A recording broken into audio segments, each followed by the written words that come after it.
Hello, Millennium Community, and how are you today? It is June 2nd, and it is Timeout Tuesday. Running a little late today, about an hour behind, so I normally do this at 12:30, but it's 1:30. But no one has anywhere to be, so I don't think it's really that big of a problem for anybody, I hope.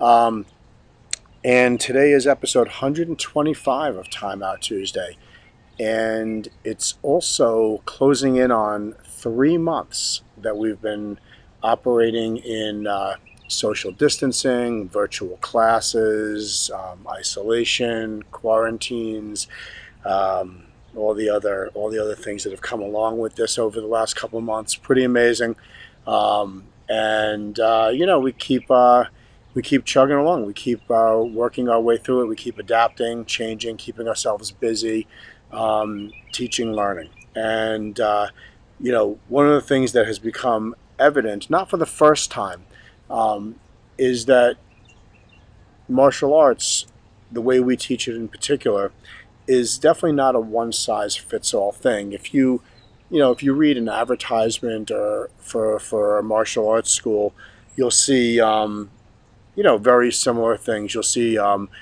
it's for self-defense. It builds confidence. It gets you stronger. It increases your focus, or maybe help out academically. Perseverance, courage, all these traits that definitely do come along, leadership qualities, things like that. All of these things that come along with martial arts, and there's a social element to it. Many people sign their children up for martial arts because they want them to have a social experience, a physical experience. They do better in an activity that is not team oriented. And so things like that, tend to lend themselves towards martial arts.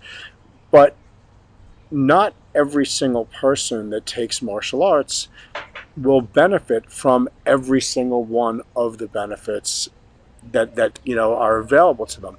And that's something that we learned over time, that some kids will really get a great social experience. Some kids will really learn how to focus, but other kids maybe won't get that same social experience. Maybe they have attention related issues that are going to cause um, them to manifest themselves when they are in large classes. And maybe those kids, or in the case of several of our students, it turned out that it was better for them to take exclusively private lessons where there was no distraction from the rest of the class.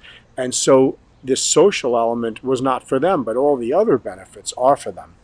And we continue to see this manifesting itself not only in the difference between attending regular classes versus private lesson classes, but we also see, the different types of classes that children succeed in. Some kids succeed really well in weapons classes and classes that are more skills and drills based, but they really struggle with things that are more requirements and memory and require, focus, and that's why we have classes that have different characteristics throughout the week, so that we accommodate that concept of one size not fitting all. So we think that that's a really important element, and we've definitely seen that with the virtual classes. Whereas most of our students have done very well in the virtual environment. In fact, many of our students are learning more material at a faster clip because they're attending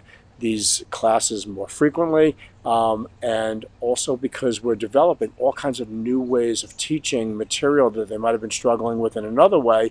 All of a sudden, we're coming up with different ways of teaching it, and they're benefiting from that. And we're seeing the kids really being the sponges that kids typically are, and learning a ton of stuff. So, but not every child will thrive in that virtual environment because maybe they did better when there were a lot of kids around, but when they're isolated in their house and they're only looking at a single person on the camera, maybe that's not, but they hear us speaking to other kids in the room, maybe that's distracting for them. And in cases like that, we found that virtual private lessons are working better for some of our students as well. So once again, trying to accommodate that concept of one size not fitting all. And so anyway, that's really it. Just thinking a little bit about how the progress of our virtual classes has gone, and how that's another way that we've adapted is making sure that we're able to accommodate people that are going to succeed in different ways. So that's really it for Time Out Tuesday today. We have another one of our kids' night in. We used to call them parent night out when we were at the dojo, but our kids' night in is coming up on June 13th. It's our second one. The first one was awesome. This one will probably be just even better. And then we have a test coming up at the end of June, and we're just going to keep moving our students forward. And I am going to now end this because it's beginning to rain, and it's going to rain right on my laptop. So I hope everyone has a fantastic day today. Peace to everybody.